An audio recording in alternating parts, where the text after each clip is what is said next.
Olá, você que está nos assistindo agora. Meu nome é Carlos Torres. Eu sou o Pedro dos Santos e esse é o nosso projeto Universo e Suas Ciências. Mais uma vez, sejam bem-vindos. E no episódio passado a gente falou sobre a teoria do Big Bang, que é a tese do início do universo. Então, vamos seguir na mesma linha, falando das forças fundamentais e a criação dos elementos. É, esse nome é bonito, um nome bem, pode-se dizer, Bacanudo. sim, coloca até em um desenho animado. Mas eles são muito importantes, literalmente fundamentais. Que tudo que gira no nosso universo é por conta deles. Então, todos os fenômenos físico-químicos, todos são feitos por eles, que é a força gravitacional, a eletromagnética, a força nuclear fraca e a força nuclear forte. Mas onde tudo isso surgiu? De onde essa ideia? Como chegou nesses nomes difíceis e até interessantes? Vamos ver.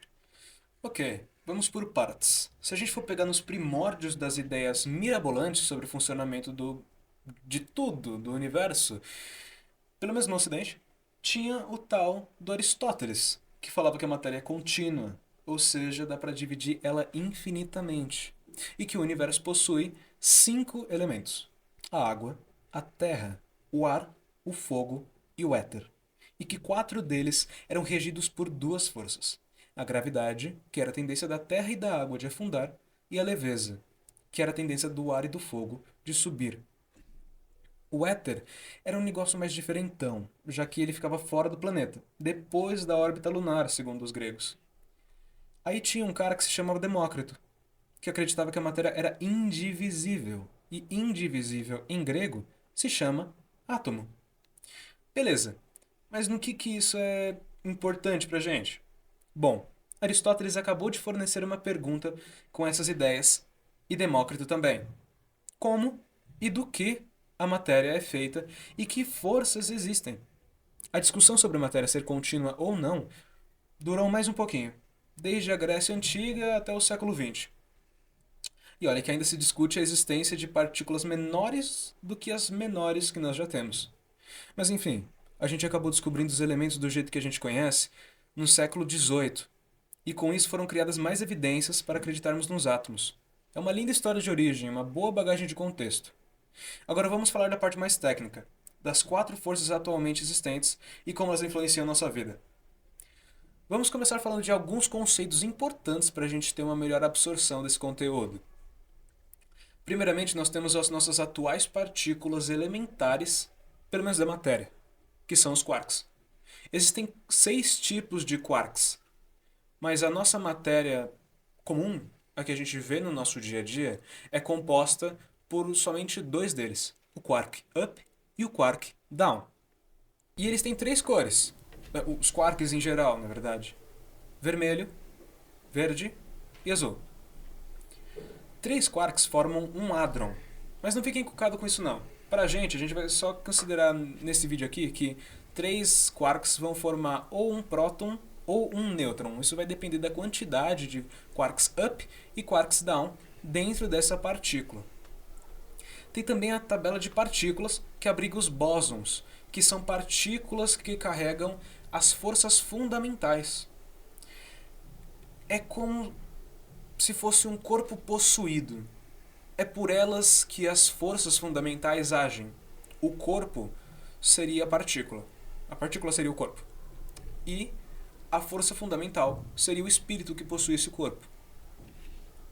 Bom, depois dessa breve introdução, vamos aos termos mais técnicos. Vamos ao conteúdo. Como já foi dito antes, existem quatro forças: a força nuclear forte, a força nuclear fraca, a força eletromagnética e a força gravitacional. Beleza, mas para que servem? As forças fundamentais são essenciais para tudo.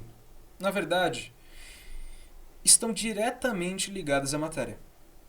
No início do universo, um monte de átomos de hidrogênio e de hélio, e de lítio também, e de trítio também, mas para a gente só vai ser importante de hidrogênio e de hélio, foram vagando livremente pelo espaço. Estava em constante evolução e expansão, mas eles começaram a se aglomerar. E quando a gente estuda um pouquinho de relatividade, tem uma coisa chamada espaço-tempo.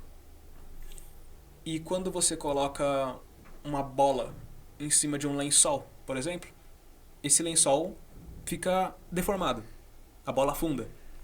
E isso é o que a gente chama de gravidade, que acontece no nosso universo.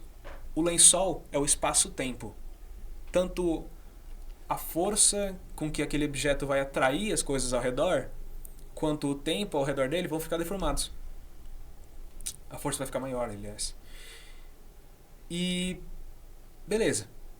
Foi criada uma força gravitacional maior, as partículas começam a se juntar mais. E começa a ter um processo de fusão.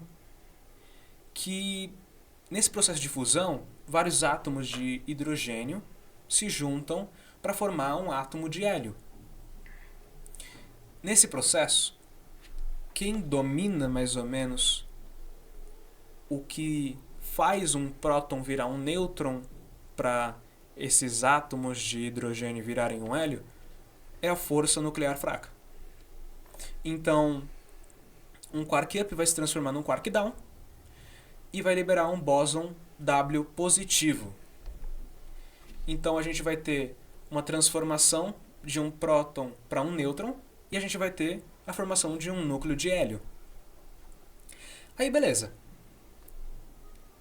Quem que mantém esses quarks, um deles que foi mudado, aliás, bem coesos dentro dessa partícula? São gluons, são bósons, que são aqueles corpos possuídos pela força fundamental da força nuclear forte. E esse processo de fusão gera muita energia, que é liberada em ondas eletromagnéticas, que por sua vez, nesse contexto de partículas, é representado pelo fóton, que é um bóson também, representando a força eletromagnética. Viu como elas estão extremamente ligadas? Depois de todo esse conteúdo ser posto à mesa, vamos ver como que eles funcionam, tipo, separado. Porque até agora foi explicado todas uma em cima da outra. Então vamos começar pela força forte. A força forte basicamente é responsável por manter os quarks juntos. Então eles não vão ficar soltos dentro de um hadrão. Que seria nesse caso o próton, o elétron, o próton ou o nêutron. Eles ficam coladinhos por uma coisa chamada de gluon, ou os gluons, que é tipo uma super bonder que colam essas partículas. A força fraca é responsável pelo decaimento radioativo das partículas. Isso é quando um quark se transforma em outro tipo de quark, soltando um bóson W positivo ou negativo, ou bóson Z, que é mais complicado. Temos também a força eletromagnética, que é basicamente a luz, seja ela visível ou não. Temos vários tipos de ondas eletromagnéticas, começando das mais fracas até as mais energéticas. Nós temos a onda de rádio, micro-ondas, infravermelho, as cores visíveis aos nossos olhos, cores visíveis, ultravioleta, raios X e raios gama. Todas elas se diferenciam em quantidade de energia, sendo portada nas partículas eletromagnéticas chamadas fótons.